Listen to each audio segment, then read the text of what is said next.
buenas noches, bienvenidos. Esto es Ciudad de Grandes Corazones, el programa que te muestra todo lo que ocurre en el país, la ciudad, las comunas, los barrios porteños y que seguramente ninguno de los grandes medios de comunicación te va a contar.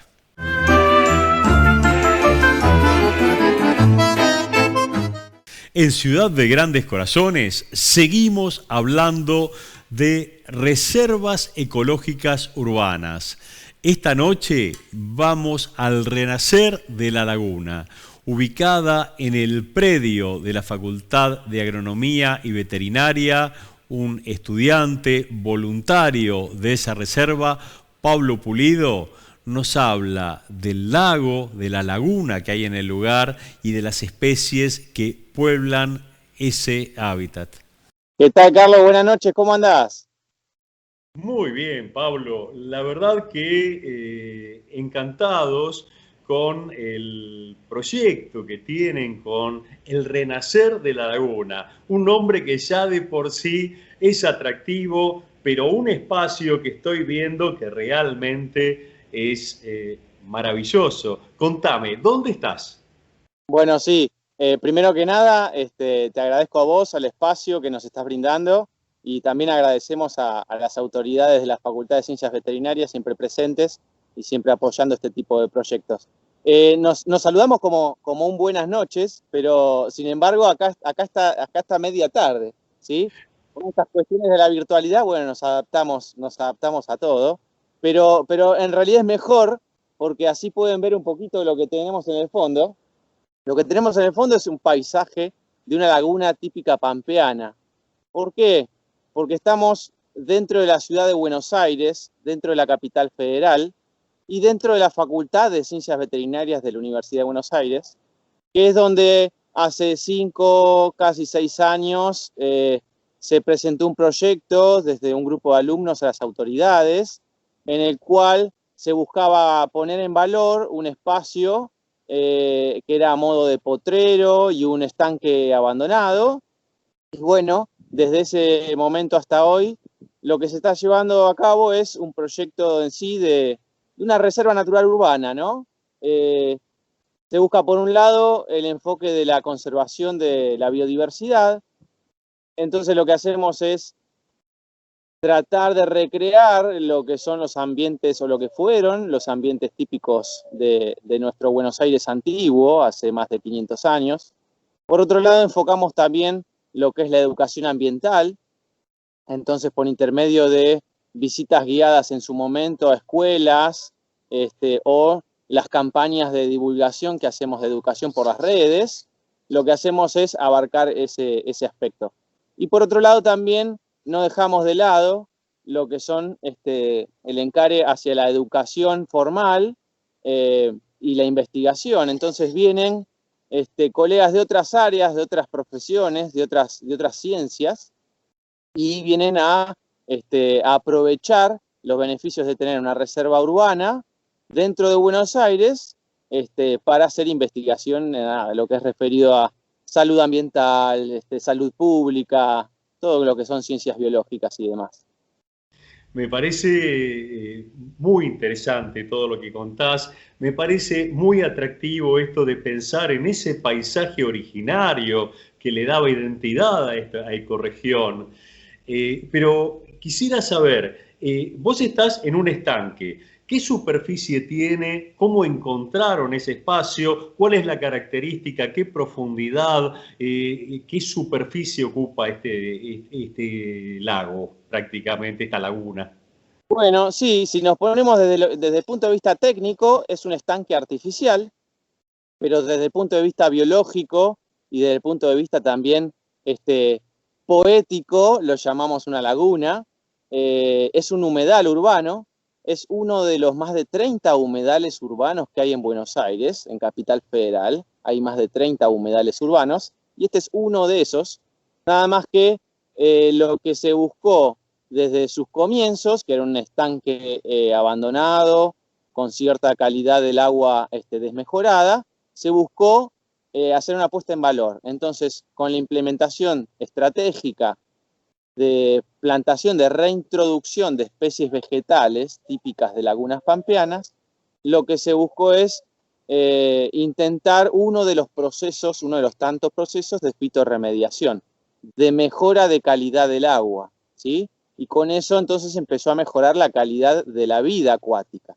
Entonces empezamos a ver con el paso del tiempo, además de mejoras en el agua en sí, siguiendo con parámetros físico-químicos, además de eso, las observaciones subjetivas nuestras, ¿no? Del ver más cantidad de peces reproducirse, más cantidad de anfibios reproducirse. Tenemos por ahora contadas 7 especies de anfibios en este espacio tan chico. Vos me preguntabas el tamaño. La laguna del estanque tiene menos de 1 hectárea. La reserva en sí tiene menos de 2 hectáreas.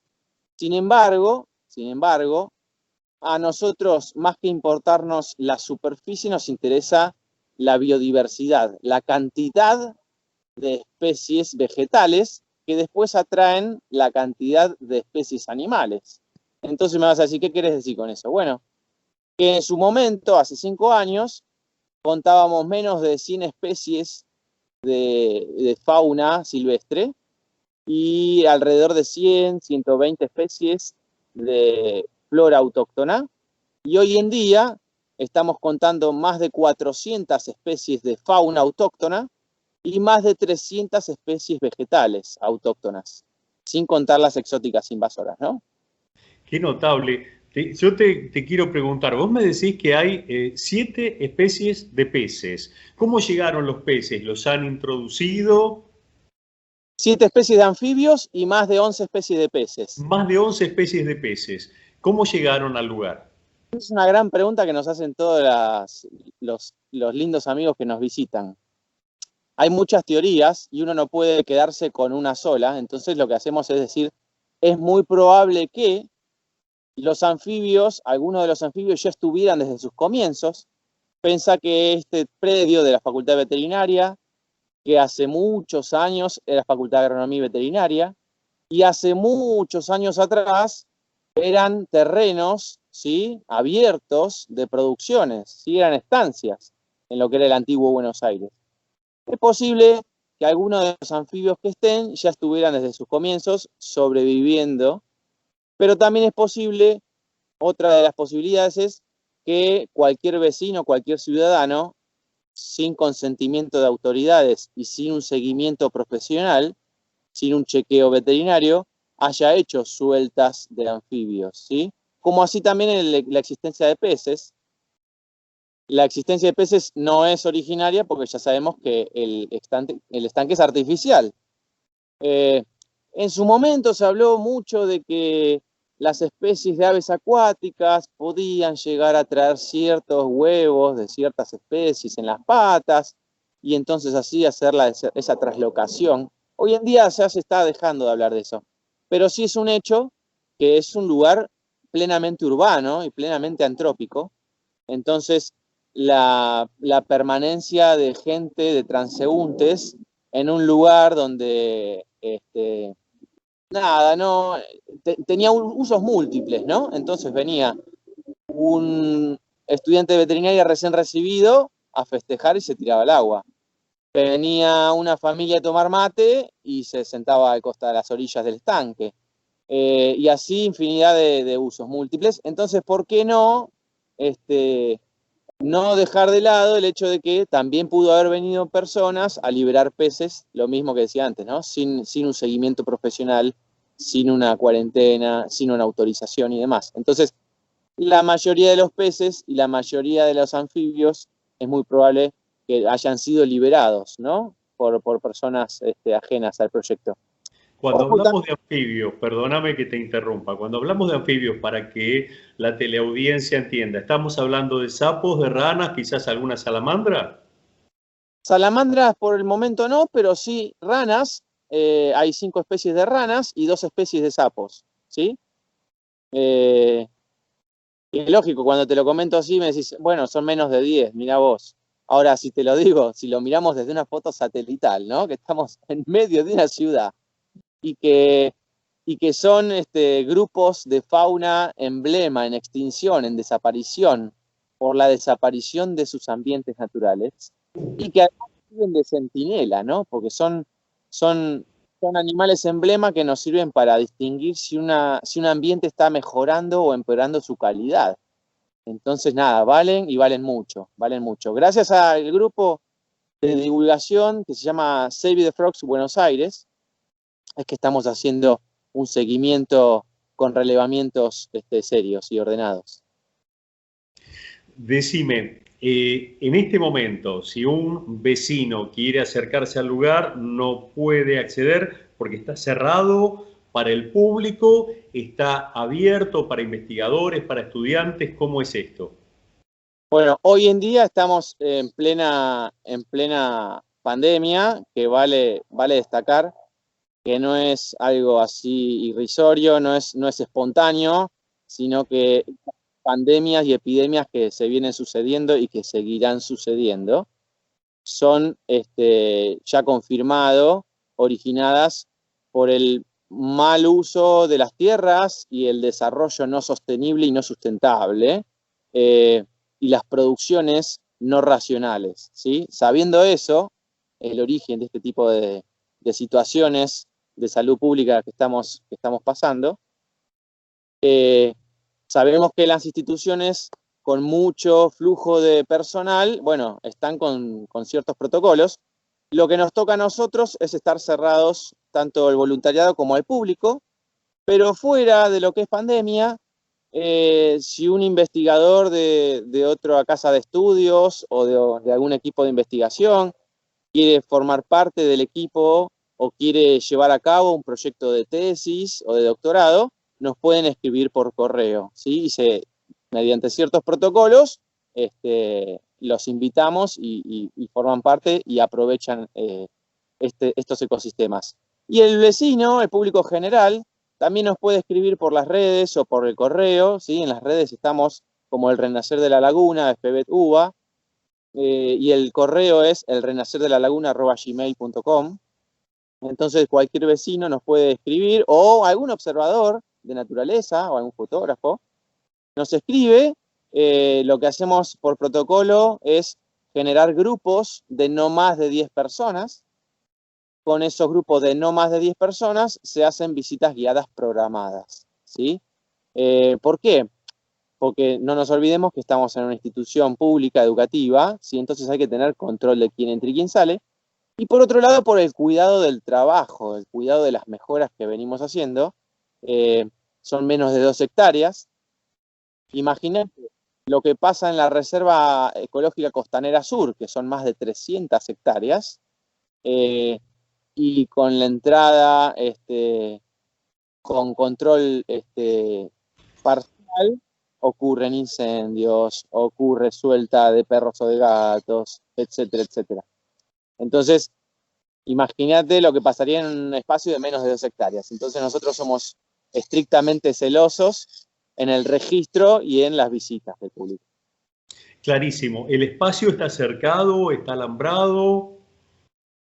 El espacio originariamente eran una serie de potreros y de terrenos, que lo que se hizo fue en forma planificada, un cercado y un alambrado, ¿sí? Con un tejido romboidal, gracias a Fundavet, que es una fundación que trabaja en la Facultad de Ciencias Veterinarias, nos facilitaron los límites de la reserva, y gracias a eso es que empezamos a llevar a cabo el trabajo de campo.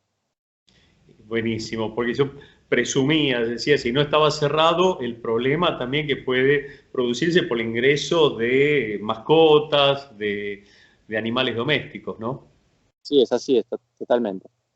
Bueno, decime, un número de contacto. Yo pienso que así como se comunica con nosotros, mucha gente que está interesada, por ejemplo, por la fotografía de aves, hemos compartido los últimos programas con Paula Castelli, una fotógrafa que ha hecho un trabajo maravilloso en distintos espacios verdes de la ciudad. Pero también se comunican vecinos que dicen, bueno, yo quiero ir como voluntario, yo quiero colaborar, yo quiero participar. ¿Es esto posible? Y de ser así, ¿con dónde se tendrían que contactar? ¿Con quién tendrían que hablar? Bueno, los canales oficiales son la misma página de la Facultad de Ciencias Veterinarias. Dentro de la página hay un área que es del CEGA, que es del Centro de Educación y Gestión Ambiental, de donde depende institucionalmente este proyecto, ¿sí? Pero siempre lo que hacemos es canalizar hacia los correos electrónicos. Y sí, cualquier persona, cualquier vecino o cualquier activista o cualquier individuo con buena voluntad de hacer algo por la posteridad y por el bien del prójimo, se pueden sumar al mismo correo que te pasé antes, que es el renacerdelalaguna@gmail.com. El equipo de voluntariados es transdisciplinario, entonces tenés biólogos, estudiantes de biología, veterinarios, estudiantes de veterinaria, estudiantes de ciencias ambientales, estudiantes de botánica, estudiantes de jardinería, tenés autodidactas, ¿sí? Y tenés de cualquier otro área, si no hace falta pertenecer a ningún rubro en particular, porque lo único importante acá es que todos enseñemos y todos aprendamos, ¿no? Entonces esa es nuestra premisa. Maravilloso. Pablo, te agradecemos muchísimo toda la información que nos estás dando y bueno, los invitamos a los televidentes a que se contacten y que conozcan el Renacer de la Laguna y a seguir trabajando para recuperar estos espacios, para tener nuevos espacios verdes, nuevos espacios de vida en esta ciudad y esto que vos mencionaste, recuperar ese paisaje originario, esa identidad del lugar. Así es, sobre todo recuperar ese patrimonio cultural y natural que en los últimos cientos de años se viene diluyendo y lo que queremos es, nada, rescatarlo, priorizarlo y sacarlo a flote. Así que muchísimas gracias y felicitaciones por el programa que me enganchó muchísimo, es fascinante. Gracias.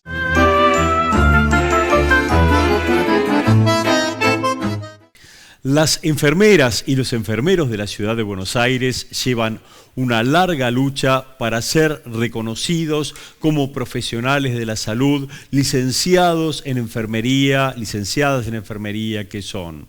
El pasado 9 de junio iniciaron una juntada de firmas para poder avanzar con un proyecto de ley en este sentido. Hablamos de esto con Luciana Castro. Dígame cuándo empiezo. Bueno, mi nombre es Luciana Franco, soy enfermera de terapia intensiva del Hospital Fernández y hoy nos reunimos acá en el Congreso con compañeros y compañeras de varios otros hospitales de Capital Federal para seguir juntando firmas por la iniciativa popular que impulsamos desde la ALE, la Asociación de Licenciados en Enfermería, y para lograr que la legislatura vuelva a tratar el proyecto de ley de inclusión en la 6035, de la cual nos dejaron afuera en el 2018.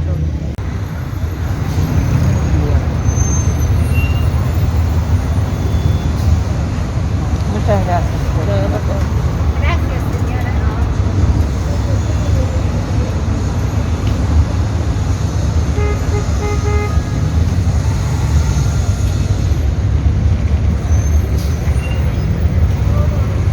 Hola Luciana, buenas noches. ¿Qué tal? Buenas noches, Carlos, ¿cómo estás? Muy bien, Luciana. Vos sabés que nosotros estamos difundiendo desde hace ya bastante tiempo la lucha que llevan adelante licenciadas y licenciados en enfermería para que sean reconocidos como profesionales. Sabemos que se han manifestado en diversas oportunidades y que incluso han sido hasta reprimidos cuando se acercaron a la legislatura porteña. Pero ahora están con una iniciativa popular juntando firmas. Y tenemos novedades porque sabemos que alcanzaron un número importante de firmas. Sí, así es. Nosotros, venimos dando pelea por la inclusión en la Ley de Profesionales de Salud desde el año 2018, que fue cuando el gobierno de la ciudad nos dejó afuera de esta ley. Recientemente, como sabrás, el vicejefe de gobierno Santilli dice que nosotros queremos ingresar en la ley de médicos, lo cual no es cierto porque hay 24 profesiones incluidas en esa ley, pero a nosotros nos excluyeron, ¿no? Entonces venimos dando batalla desde el año 2018, por supuesto sin respuesta del gobierno, que no hace oídos sordos a estos reclamos que tenemos nosotros. Pero bueno, ahora en el 2020, con la pandemia, que quedamos en el foco de atención porque estamos en la primera línea y como personal de salud que somos, nuestra profesión es la más expuesta al virus por las características de nuestro trabajo, ¿no? Lo que pasa es que la diferencia ahora es que nosotros ya estamos en otra etapa de organización con la Asociación de Licenciados en Enfermería, que es un gremio independiente y que estamos surgiendo, bueno, colegas, compañeros y compañeras nuevos, empoderados con esta conciencia de clase que tenemos, que somos trabajadores, a pesar de que somos, bueno, somos profesionales, pero también somos trabajadores y trabajadoras. Y bueno, estamos impulsando a través de la ALE esta iniciativa popular para juntar 40.000 firmas y poder forzar a la legislatura que vuelva a tratar el proyecto de ley de inclusión nuestra en la 6035, ¿no? Para eso necesitamos el apoyo, bueno, de todos los compañeros, colegas, personal de salud y de la comunidad también. El único requisito es tener domicilio en CABA, que es lo que exige la legislatura, porque ellos hacen auditorías de las firmas, de las planillas.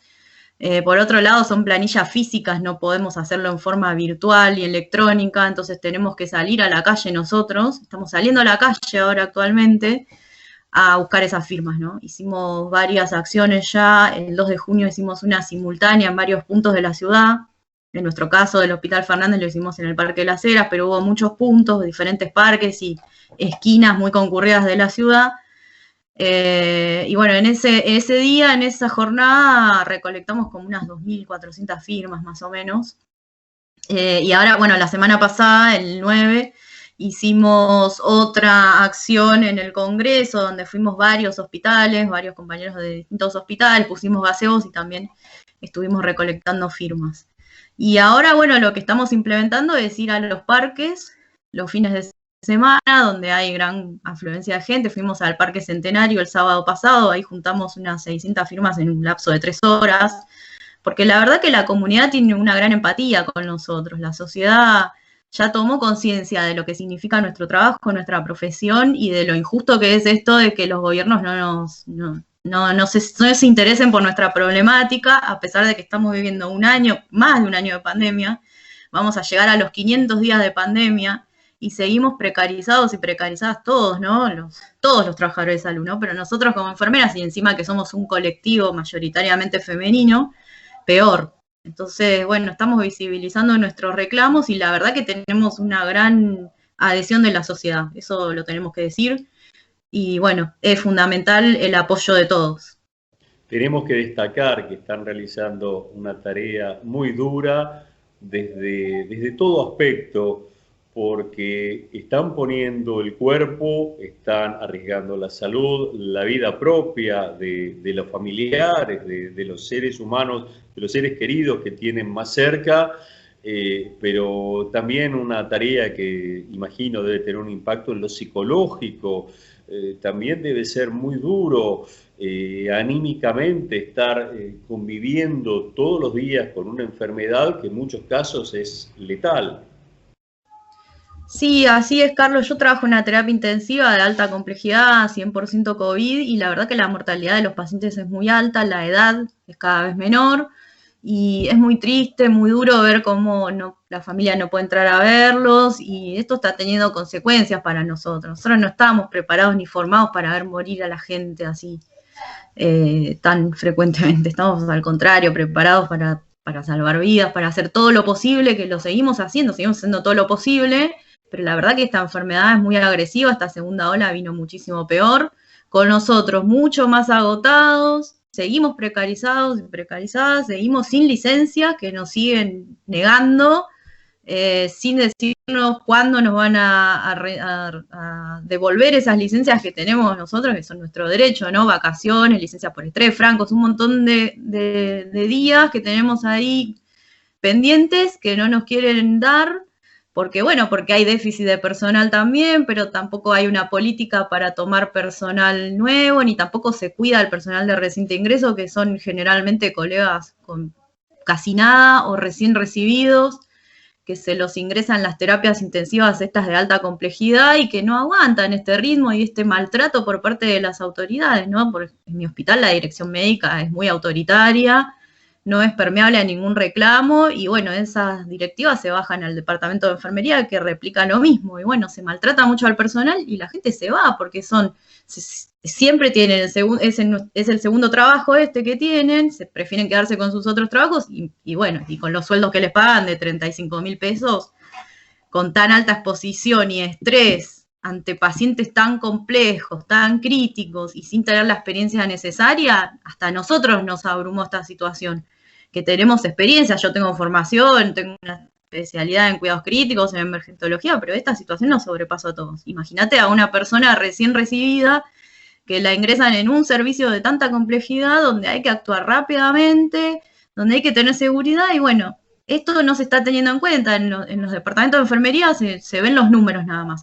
Está completo el plantel, pero no se ve este aspecto y la calidad de atención disminuye muchísimo ya. Ya de por sí en el contexto que estamos trabajando, que nosotros tenemos que limitar nuestro ingreso a ver a los pacientes por la exposición que tenemos.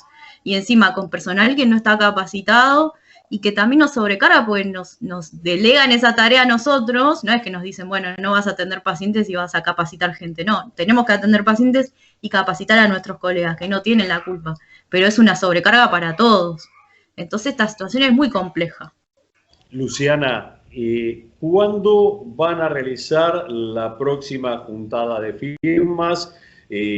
¿Cuáles son los lugares donde se están reuniendo y en qué horario se puede acercar los trabajadores, trabajadoras de la salud, pero también ciudadanas, ciudadanos comunes que quieren acompañar a los trabajadores de enfermería, trabajadoras de enfermería?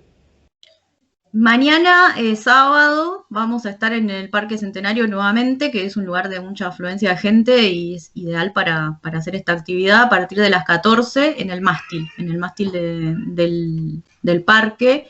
Y después tenemos planificada otra acción el miércoles siguiente, el miércoles que viene, que probablemente sea también simultánea en varios puntos de la ciudad, como hicimos la vez pasada, pero aún no tenemos todavía el cronograma estipulado, pero esas van a ser las próximas acciones. Y bueno, nuestra idea es hacerlo todos los fines de semana. Lamentablemente, bueno, yo trabajo de lunes a viernes, mi día de descanso voy a hacer esta actividad, pero bueno, porque nosotros tenemos esta convicción y porque estamos con la Ale, que nos impulsa y nos ayuda para poder hacer todas estas acciones. La ALE se expandió a 20 hospitales de la ciudad, estamos teniendo relación con colegas y compañeros de provincia, del AMBA, estamos entonces expandiéndonos y necesitamos hacerlo y trabajar duro para lograr juntar las 40.000 firmas. Así que Luciana, necesitan 40.000 firmas, pero sí, tengo entendido que ya tienen una cantidad importante. Sí, estamos cerca de las 10.000 ya. Y empezamos esta iniciativa. O sea, cuando lleguen a las 40.000 firmas, tienen garantizado el tratamiento legislativo del proyecto. Claro, ahora con las primeras 10.000 probablemente tengan que darnos pauta publicitaria y difundir esta iniciativa en los medios. Entonces, claro, tenemos que ir llevando las planillas y las van auditando, pero bueno, si hay alguna que no tenga domicilio en Cava, nos anulan toda la planilla. Es un trabajo muy duro y es un trabajo, o sea, un mecanismo que no tiene una intención como de facilitarnos las cosas, al contrario. Sin embargo, nosotros vamos a seguir porque es nuestra convicción eso. Luciana, te agradecemos mucho la información que nos das. Y bueno, hacemos votos para que se sumen muchos, pero muchos trabajadores, trabajadoras, muchos ciudadanos y que los acompañen y que de una vez por todas sean reconocidos como profesionales que son y además que reciban realmente ingresos que sean verdaderamente razonables. 35.000 pesos, la verdad que es escandaloso lo que les están pagando. Te agradezco muchísimo. Una última cosita que quería decir, Carlos, antes de terminar. Nada, nosotros lo que estamos tratando ahora es de que nos reciba el jefe de gobierno y el ministro de Salud. No queremos hablar más con intermediarios, con el viceministro de Salud, que lo único que hacen es trabar las negociaciones y el diálogo. Entonces estamos exigiendo que Larreta y Quirós nos reciban, porque es el momento, porque lo merecemos y porque es lo que corresponde. Solo eso quería decir. Bueno, muchísimas gracias.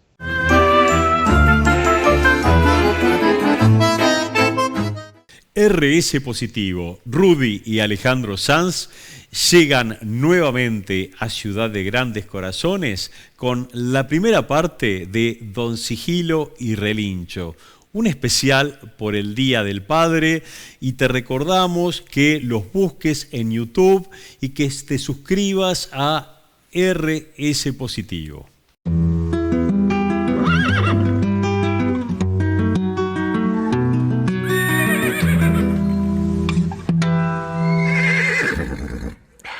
Relincho, ¿usted es padre?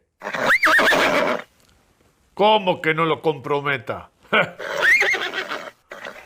Que no quiere hablar de su vida privada. Está bien, lo respeto y lo comprendo. Usted ya es un caballo grande, entrado en años. Sí, ya sé que se viene el Día del Padre. Justamente por eso le preguntaba, porque los paisanos de RC Positivo están queriendo hacer un especial para ese día. Mire usted, ¿sí? Yo sé lo que es esto, he tenido varios días del padre, unos cuantos con mis hijos y ahora con mis nietos, ellos también son padres, pero yo sé internamente y profundamente que este día no me pertenece, no soy yo el padre de este Día del Padre, este día le pertenece a mi viejo, para él es el Día del Padre, para mi viejo, yo lo acepto con mis hijos, lo acepto, pero yo sé que el Día del Padre es para él. Lo recuerdo todos los días, prácticamente todos los días, y este día tal vez más. ¿Por qué? Porque él, si bien no me dio todo, me dio lo más importante, me dio la enseñanza como para poder aprender otras cosas, como para poder tener una vida bastante intensa, bastante buena. Así que para mi viejo, feliz día, viejo, como siempre, un abrazo, como siempre, nos veremos. ¿A usted le gustaría que yo le cante unos versos así no. Bueno, se los voy a cantar igual. De paso le voy a pedir a los amigos y amigas que manden unos videitos si tienen ganas para participar del Día del Padre. ¿Qué le parece? Relincho, eso no se lo voy a traducir, por favor. Pero por favor. ¡Qué caballo mal llevado, eh! Bueno, yo voy a cantar aunque a usted le guste o no. Ahora le digo una cosa, escuche el primer videíto de lujo mientras caliento el mate. Al Marcelo Rudaez, conocido como el paisano Rudy. Escúchelo, una aventura que tuvo con su padre en un viajecito hace un tiempo atrás. Buenos Aires, 1 de febrero de 1967. La familia Rudaef, vale decir mi papá, mi mamá y yo, partimos de vacaciones rumbo a Miramar, ciudad situada a unos 450 kilómetros de nuestra casa, en nuestro poderoso Fitito. Mi papá, que es el que manejaba, propuso partir a las 3 de la mañana para evitar la aglomeración de tránsito, cosa que fue aceptada. Salimos entonces en la siguiente formación. Adelante, mi papá a la izquierda manejando, mi mamá a la derecha de copiloto. Atrás, a la derecha yo, con unas 10 revistas para leer en el viaje, y a la izquierda una gran canasta de comida que mi mamá había preparado. Salimos a las 3, y en solo una hora ya habíamos recorrido los primeros 34 kilómetros. He de decir que salir de la ciudad lleva lo suyo y que mi papá manejaba muy tranquilo, muy despacio, tocando bocina en cada esquina, y entonces a las 4 estábamos en el kilómetro 34 a la altura de lo que se llama la rotonda de Alpargatas.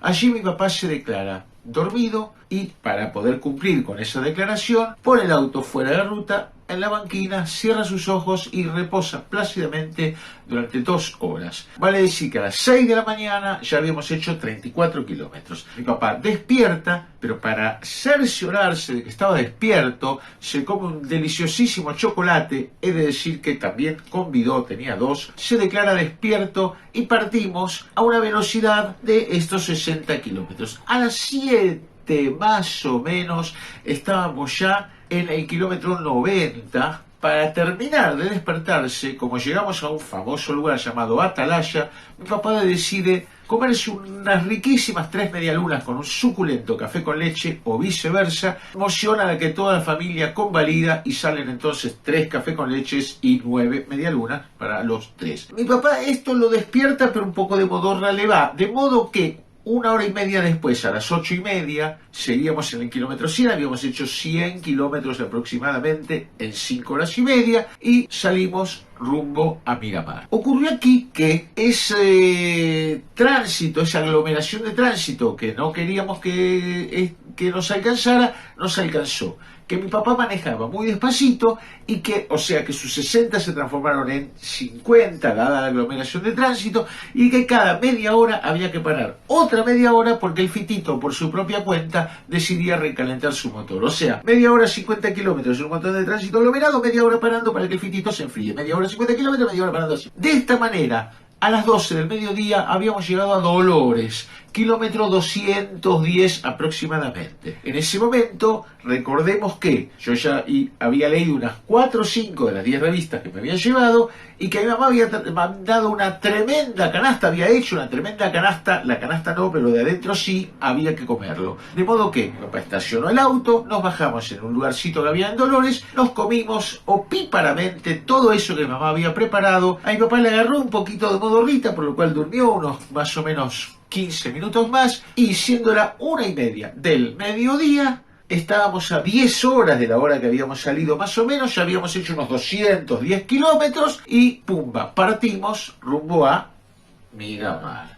Tuvimos suerte porque la aglomeración de tránsito ya nos había pasado, o sea, lamentablemente estos autos no iban a la velocidad de mi papá, entonces salieron mucho después y llegaron mucho antes, y por suerte el auto decidió que no iba a recalentar tanto, entonces a su velocidad de 60, más o menos desde el kilómetro 210 hasta el 400, que son Mar del Plata, mi papá le habrá puesto unas 3 horas y media, de modo que a las 5 de la tarde, vale decir, 14 horas después de haber salido, que fue a las 3 de la mañana, llegamos a Mar del Plata, kilómetro 400. Ahí mi papá se aprovisionó de café y chocolate para no dormirse la hora que faltaba. Yo me aprovisioné de revistas de historietas porque ya me había leído las 10. Mi mamá compró alguna cosita para poner en la canasta para la hora que faltaba de viajar. Partimos rumbo a Miramar y más o menos en 1 hora llegamos a las 18 entonces a Miramar. Vale decir, solo 15 horas para 450 kilómetros. El año siguiente volvimos a ir de vacaciones a Miramar, pero esta vez fuimos todos en tren con el auto incluido.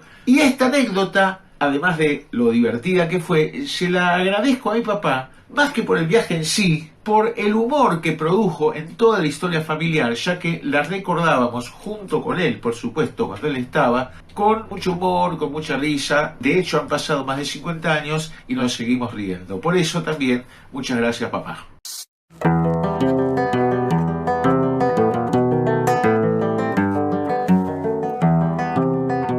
Se viene el día del padre, dijo Cartucho Vallejo, y pa' comprarle regalo le pidió la plata al viejo.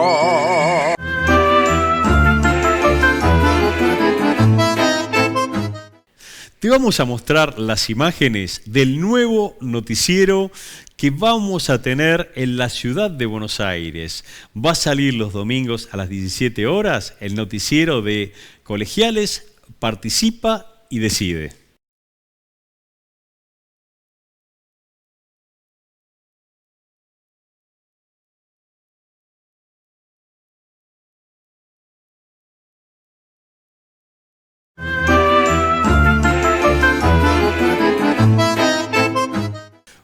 proyecto del Ejecutivo porteño pretende introducir la figura de los barrios cerrados en la ciudad de Buenos Aires.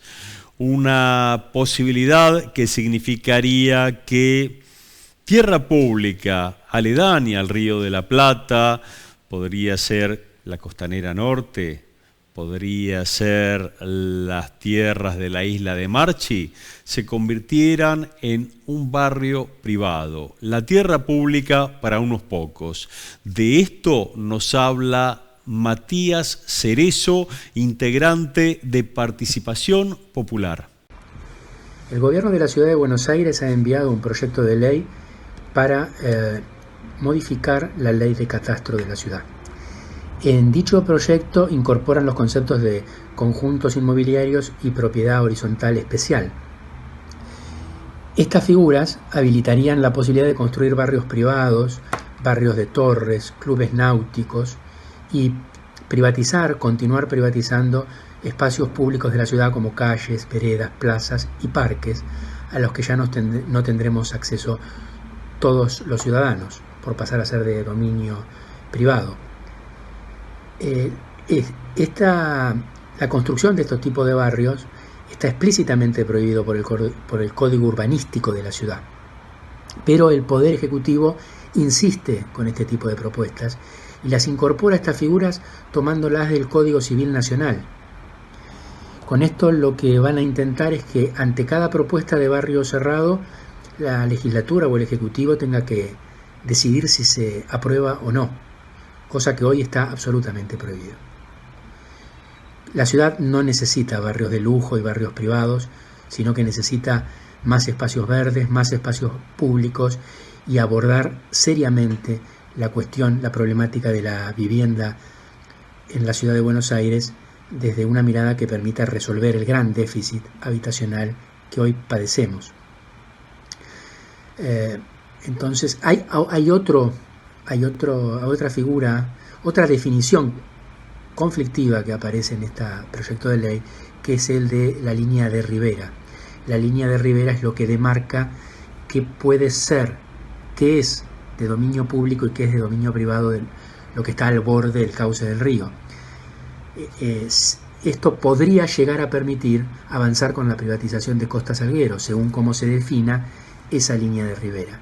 Por lo tanto, hay que seguir atentos, hay que seguir alertas, hay que seguir repudiando este avance privatizador del gobierno de la ciudad que desconoce la voluntad del conjunto de los ciudadanos y ciudadanas que ya se han expresado, como ha sido en la audiencia pública por Costa Salguero, y también es urgente cambiar la forma unilateral en que el gobierno toma las decisiones urbanas, cambiarlas por unas basadas en el debate y la búsqueda de consensos.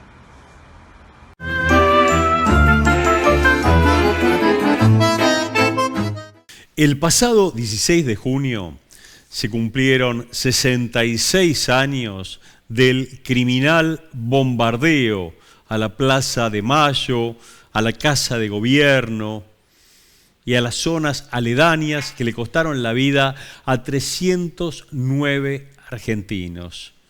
Más de 800 heridos, decenas de mutilados. Una actividad que realizaron familiares de las víctimas y la artista plástica Nora Patrick contó con la presentación de un nuevo video, un video que fue ilustrado por Nora Patrick, la creadora del monumento a las víctimas de los bombardeos. Te mostramos las imágenes. No sé a quién de los que íbamos caminando se le ocurrió decir que estaban tirando flores sobre la tumba de San Martín. Con gran sorpresa y susto nuestro, cuando las flores llegaban al piso, explotaban.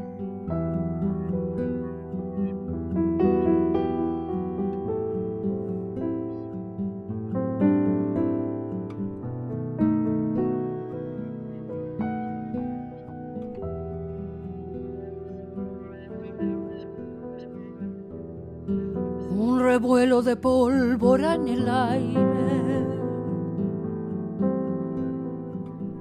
un revuelo de pólvora y de fuego. Sobre el pueblo el asombro inexplicable, la locura de escombros sobre el pueblo. En la plaza era junio entre los árboles, amarillas sus hojas en el suelo. Se cubrieron de pronto con la sangre que corría desnuda bajo el cielo. No se mata el amor con la metralla, ni se mata la fuerza de los sueños. La respuesta hacia el odio fue muy clara. Las banderas se alzaron en el viento.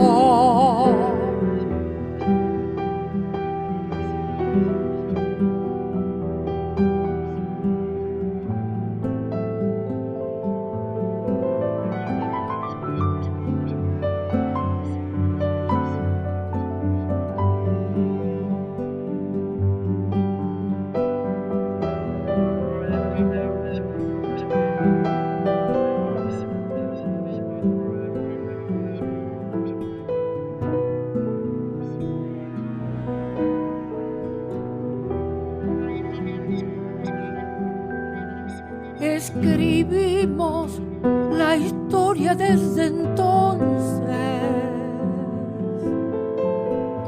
con la misma pasión de aquellos tiempos.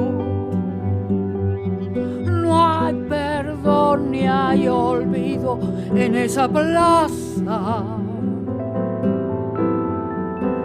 donde sigue brillando el sol del pueblo. La patria está en el otro más que antes.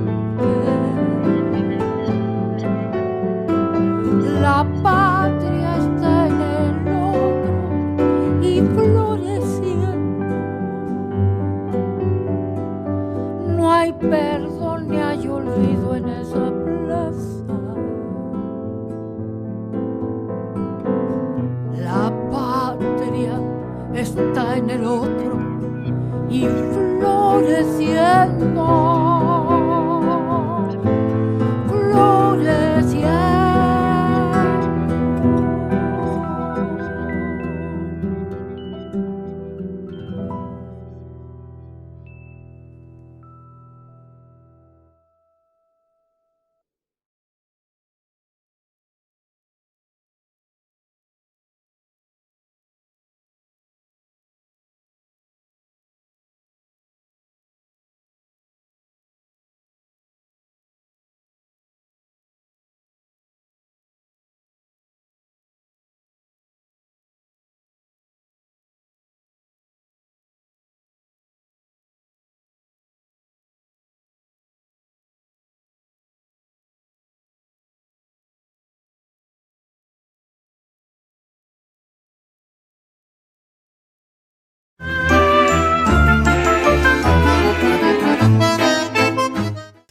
Daniela Marino, familiar de las víctimas de los bombardeos de Plaza de Mayo, también presentó un nuevo video, un video que tiene un objetivo educacional para contar, para recordar esa historia que curiosamente ha sido silenciada, que no existe en el calendario.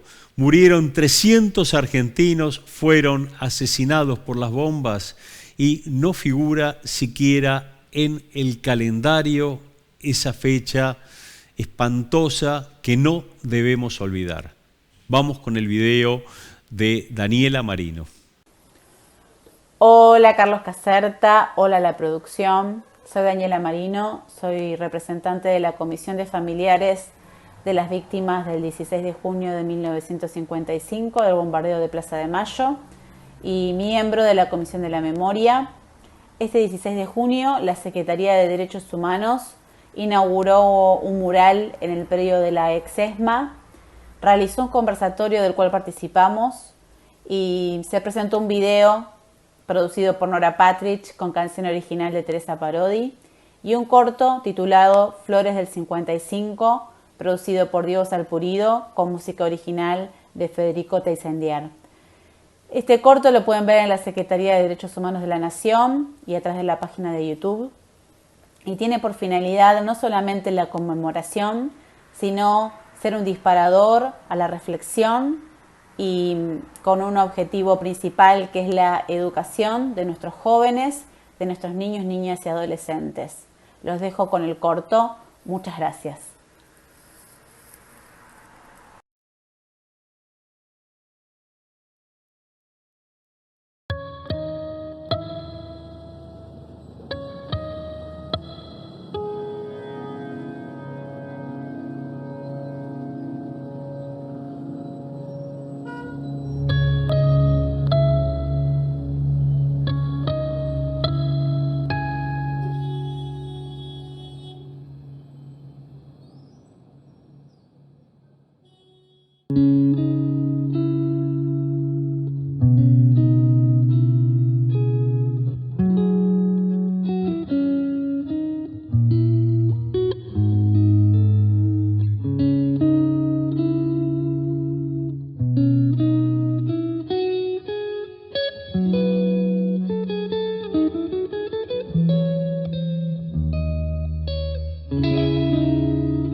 14 toneladas de bombas cayeron sobre la multitud, sobre la gente que estaba en el lugar, niños, mujeres, trabajadoras, trabajadores, masacrados por las bombas, por la metralla, quemados, carbonizados por los tanques de combustible que dejaron caer sobre la gente. Una fecha que es incomprensible que siga en el anonimato, porque el calendario argentino no recuerda a esas 308 personas, ese atentado terrorista que sufrió el pueblo argentino. Nosotros te vamos a recordar el nombre de los criminales. El jefe de la conspiración fue el capitán de fragata Néstor Noriega. El que motorizó el bombardeo era el capitán de fragata Jorge Bassi. Los que tiraron las bombas fueron, además de Noriega, los capitanes de corbeta de la Canal, Pérez y Gambier, el teniente de navío Macera, los tenientes de corbeta Richmond, Kelly, Moya y Gentile, los tenientes de navío Garavaglia, Sanguinetti, Kierman y Orsi, los tenientes de fragata García, McDowley y Miranda, los guardiamarinas Pedroni, Grondona, Reindi y La Rosa y el suboficial Aguilar. De la Fuerza Aérea participaron los tenientes primeros Martín y Carus y el teniente Soto. No nos olvidemos de esos nombres. Esos fueron los criminales que masacraron el 16 de junio de 1955 al pueblo argentino que estaba en esos momentos en la zona de Plaza de Mayo.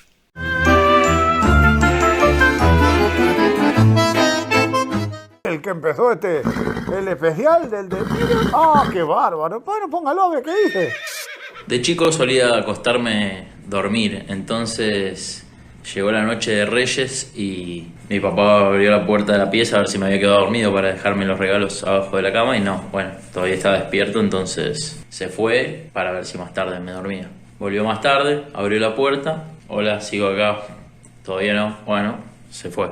Y bueno, la tercera vez me hice el dormido para no romperle la ilusión. Y bueno, escuché cómo me dejaba los regalos y todo, y yo ahí despierto con los ojos cerrados, así, diciendo, bueno, a ver, y cuando se fue, obviamente, me fijé los regalos. Pero bueno, fue muy divertido no romperle la ilusión a papá. Lo que es cuando los hijos le quieren preservar la ilusión a los padres. Hoy en el día de... ¿Y ahora quién es, Relín? ¡Ah, la pucha, el padre Paco Olveira! ¿En serio? Pero póngalo, hombre, que hay que escucharlo a ese. Sí, y usted, escúchelo que también le va a venir bien, que está medio descarriado que anda por ahí. Escúchelo, a ver qué dice Paco. Tendría 13 o 14 años, estaba haciendo mis primeros pinitos con una chica, y era la fiesta del colegio y mi padre me encontró, bueno, nos estábamos mordiendo la boca. Y a mí me agarró como una desesperación. Eran otros tiempos, sí, la verdad. Y entonces después no tenía muchas ganas de encontrarme con mi viejo. Mi viejo se dio cuenta y cuando me encontré con él se cagó de risa de mí y bueno, fue algo muy lindo. Hoy en el Día del Padre los queremos saludar. Hoy en el Día del Padre los queremos saludar. Y un fuerte abrazo a las madres que los tienen que aguantar. De paso voy a aprovechar este momento y mandarle un fuerte abrazo a mi viejo que nos debe estar mirando desde algún lugar. A Oscar Enrique Dan, que me supo mostrar los mejores caminos de la vida. Un fuerte abrazo, viejo. Y sabes que siempre te llevo en el corazón. ¡Ah! ¿Qué tal? ¿A usted también le quiere mandar un saludo a su padre? Al padrillo. ¡Oh! Mándele. Ahí tiene un saludo de relincho para su padre, el padrillo. ¡Ah! Feliz día para todos los padres, estean o no estean.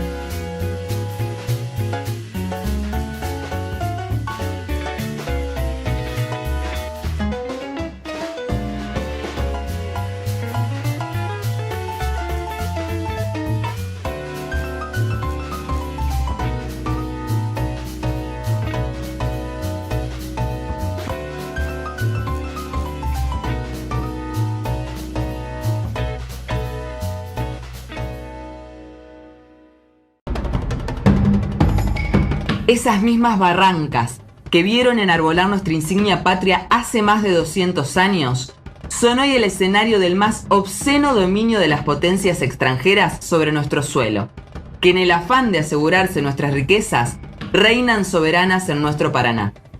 No es una burla del destino, es el proyecto que los grandes terratenientes, los verdaderos dueños de la tierra en Argentina, en alianza con las potencias imperialistas, lograron imponer en nuestro país, y que desde la dictadura hasta nuestros días se siguió profundizando. Un modelo extractivista que con la década menemista consolidó la erradicación de los puertos privados extranjeros, avanzó en la privatización de los puertos estatales, en la destrucción de la marina mercante y de su industria naval, y que abrió paso a la privatización del río Paraná. El resultado: la conformación del polo agroexportador más grande del mundo, desplegado sobre 70 kilómetros de costa a lo largo del río Paraná, hacia el norte y el sur de la ciudad de Rosario. El objetivo: asegurar la provisión de las materias primas del sur del continente americano a las principales potencias del mundo. Para ello, ejercen un dominio integral de todos los eslabones de la cadena productiva y la logística que permite la salida de dicha producción al resto del mundo. Son verdaderos monstruos invisibles, que implementan un sistemático saqueo de nuestros recursos bajo el casi total desconocimiento por parte de las grandes mayorías. Entendemos que hay que ponerle nombre y apellido al despojo, como paso indispensable para orientar nuestras acciones. Este trabajo apunta ni más ni a menos que a eso: a dar vuelta a la historia, una historia inconclusa que no para de volver.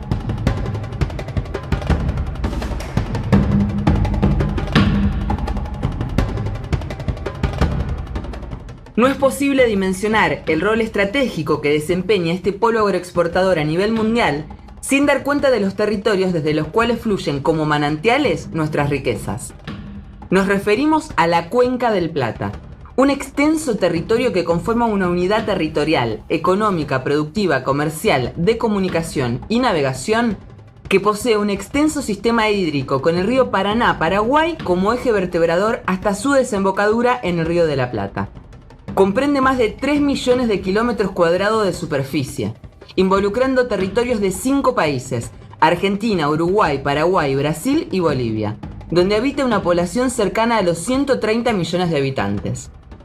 Más de 100 millones de toneladas de granos y sus subproductos, aceite, mineral de hierro y combustibles son transportados por el río Paraná, que se ha transformado en una verdadera autopista fluvial, modelada en función de poderosos intereses económicos, que son los que hoy juegan un papel decisivo para su diseño y su dragado. Para satisfacer la demanda mundial de materias primas, se han deforestado 70 millones de hectáreas, generando un daño ambiental incalculable. Se ha duplicado las superficies sembradas en menos de 20 años, arrasando todo a su paso y utilizando nocivos agroquímicos para aumentar la rentabilidad de los cultivos. Un modelo de agricultura intensiva y en gran escala se abrió paso, expulsando de sus tierras a miles de pequeños productores, concentrando y extranjerizando la tierra. Mempo Giardinelli afirma que perder nuestro río Paraná equivale a perder las Malvinas. Esta noche nos acompaña Fernando Cantero, diputado nacional, mandato cumplido, que desde el espacio de Causa Popular viene organizando un ciclo de encuentros. Hace muy poco compartimos uno con Luciano Orellano, donde se habló del río Paraná y esa Argentina que se desangra por las barrancas de nuestro río. Buenas noches, Fernando. ¿Cómo te va, Carlos? ¿Bien? Muy bien, Fernando. ¿La Argentina se desangra por las barrancas del río Paraná? Entre otros lugares por el río Paraná, exactamente. Yo creo que el título es un título muy acertado. Por ahí salen, como explicaba Luciano el otro día, parte de los 150.000 nuevas hectáreas, de las nuevas 70.000 hectáreas de América del Sur, en los últimos, hace más de 30 años tenía 70.000 hectáreas de tierra cultivable, hoy tiene 150.000. Esto equivale a que deforestaron millones de hectáreas, miles de hectáreas. Y bueno, por esa salida, por esos puertos, sale la riqueza, no solamente la de la Argentina, sino de parte de los países sudamericanos. Riqueza que sale del país, y lo que venimos hablando en los sucesivos programas es que esa riqueza sale prácticamente sin ninguna clase de control. O sea, dinero, recursos que están saliendo de nuestra tierra, pero que no llegan al país, que benefician el bolsillo de unos pocos, pero que de algún modo significan de alguna manera el hambre de los argentinos, todo el alimento que está saliendo al exterior. Exactamente, bueno, de la Argentina salen alimentos para 400 millones de personas, pero además se van gran parte de nuestra rentabilidad. Discutiendo con Luciano, intercambiando ideas con Luciano, los pools de siembra en la Argentina, la mayoría son tierras rentables, que han sido rentadas a los dueños y hacen un pool de siembra. Esa rentabilidad que le da a los dueños de la tierra es similar a la rentabilidad que dan los bancos. Y la rentabilidad que obtienen los pools de siembra a vender la soja, que en este momento está en uno de los momentos más elevados, da también una rentabilidad cercana a lo que dan los bancos. ¿Por qué quiero hacer un eslabón en esto?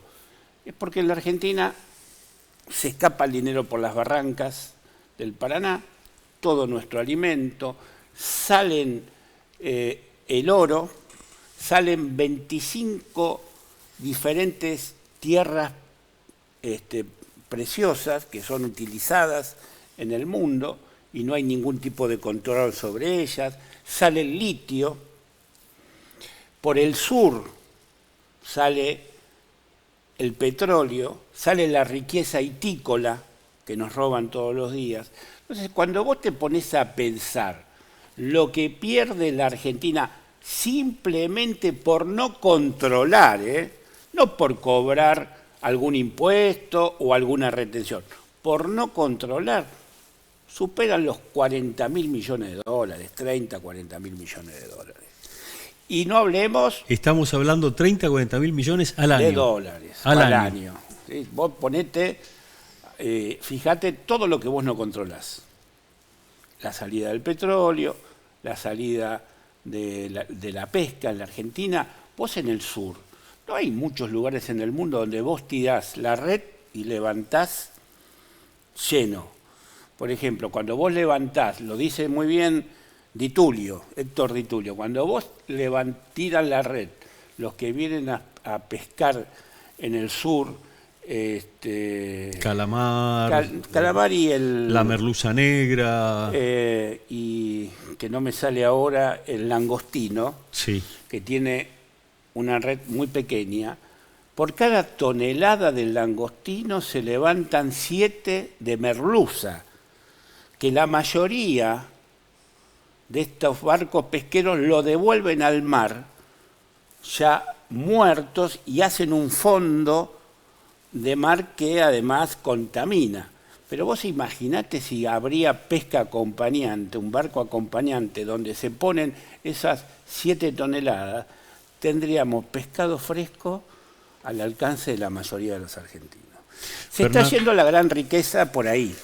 Fernando, volviendo al río Paraná, al Paraná, porque el gobierno nacional lanzó supuestamente un proceso licitatorio que para poder dragar, mantener el río, que lo maneje una empresa privada, por un corto plazo.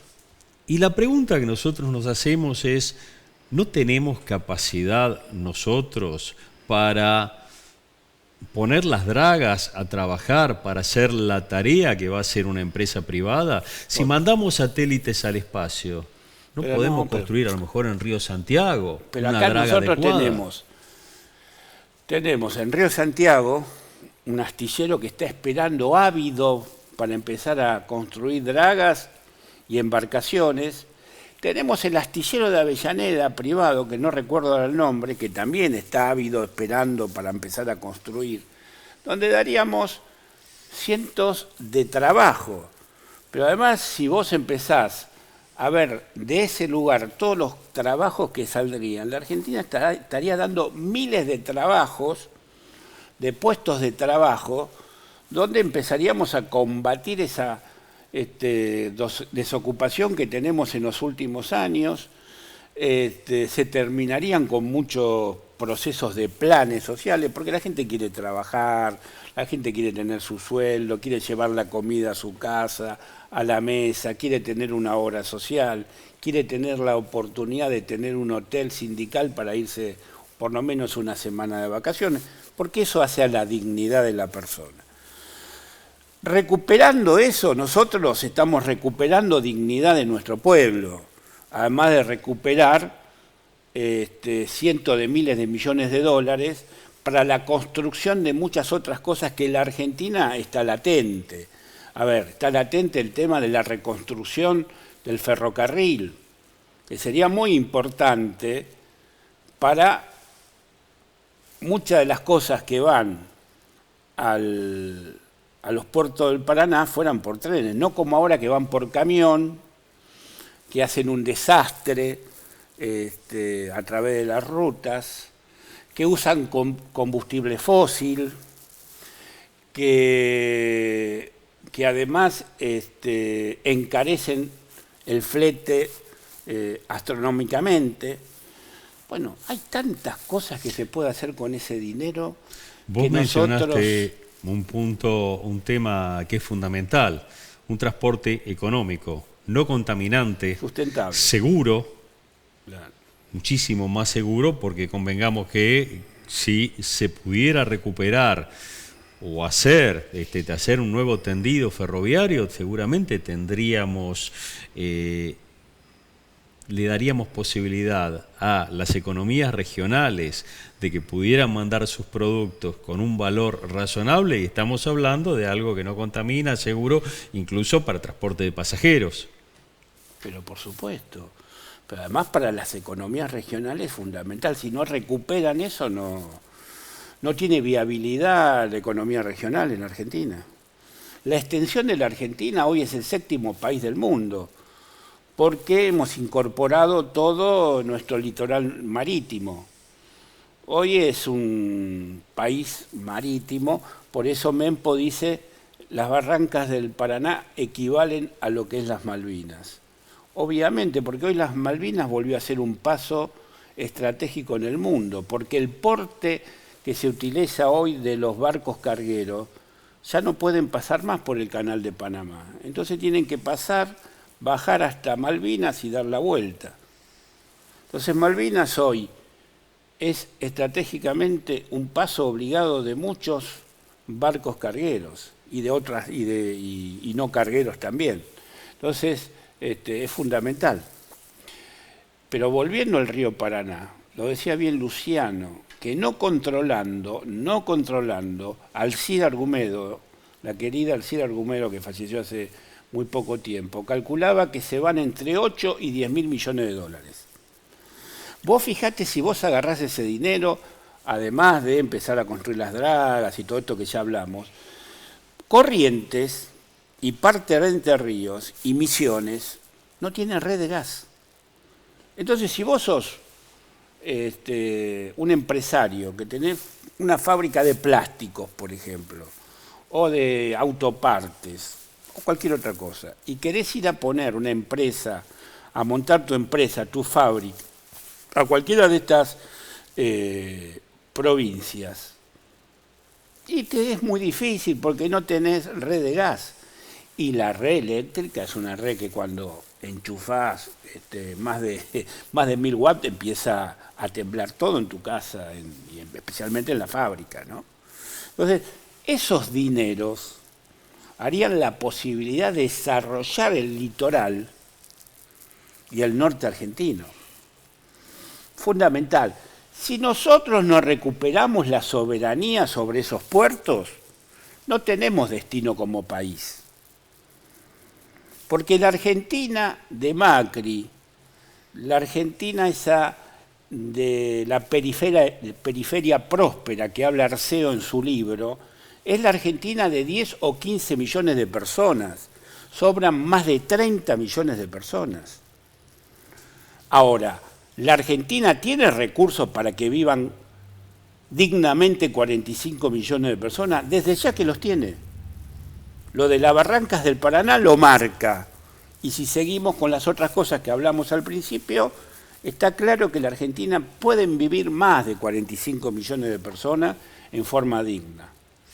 ¿Cuál es, Fernando, la propuesta desde el espacio de la causa popular? ¿Cuál es la reflexión que llevan adelante ahora con esta novedad del gobierno nacional que piensa seguir con esta privatización, entre comillas, transitoria? Desde ya que lo primero es seguir difundiendo, como lo estamos haciendo ahora en este momento con vos, Carlos, esta temática para que la mayor cantidad de argentinos y argentinas se enteren lo que está pasando en la Argentina y lo que sucede con lugares que son estratégicos para el destino nacional y para su futuro. No solo su futuro, sino el de sus hijos. Hoy nuevamente vemos que miles y miles de chicos están pensando en irse de la Argentina. Nosotros no podemos permitir que suceda eso, ¿sí? Porque el peor castigo que te daban los griegos era exiliarte. Era peor que la pena de muerte. Entonces le estamos dando a nuestros hijos el peor de los castigos, que se vayan al exilio, que no puedan vivir con sus padres, que no puedan estar con sus hermanos, que los hijos que tengan no puedan vivir en el lugar donde ellos vivieron, que no puedan disfrutar esta Argentina que tiene todos los climas, que tiene lugares maravillosos, que nosotros como generación lo pudimos disfrutar en un momento. Le estamos haciendo imposible la vida a ellos y lo estamos llevando al peor de los lugares, que es ser exiliado de su país, exiliado económico de su país. Entonces el destino es empezar a que esto se conozca. Ya se está conociendo bastante, gracias a Dios. Y el otro día en esta charla que vos también participaste, que estaba Luciano y que había muchos compañeros, salió de nuestra corriente una propuesta de que el día 20 de noviembre, Día de la Soberanía, marchemos en autos, camiones, camionetas, a donde se dio la batalla de la Vuelta de Obligado. Una caravana a San Pedro. Una caravana a San Pedro, pero de todos los puntos del país, del norte, del oeste, del sur, y que todos confluyamos ahí diciendo: el Paraná es de los argentinos. Las riquezas del Paraná son para los argentinos. Queremos tener destino en nuestra patria y queremos tener a nuestros hijos viviendo con nosotros y disfrutando de este país maravilloso que muchos no se lo permiten en este momento disfrutar como corresponde a tantos argentinos, porque tenemos una Argentina que hoy tiene el 50% de su población en pobreza, debajo de la línea de la pobreza. Fernando, muchas gracias. No, gracias a vos.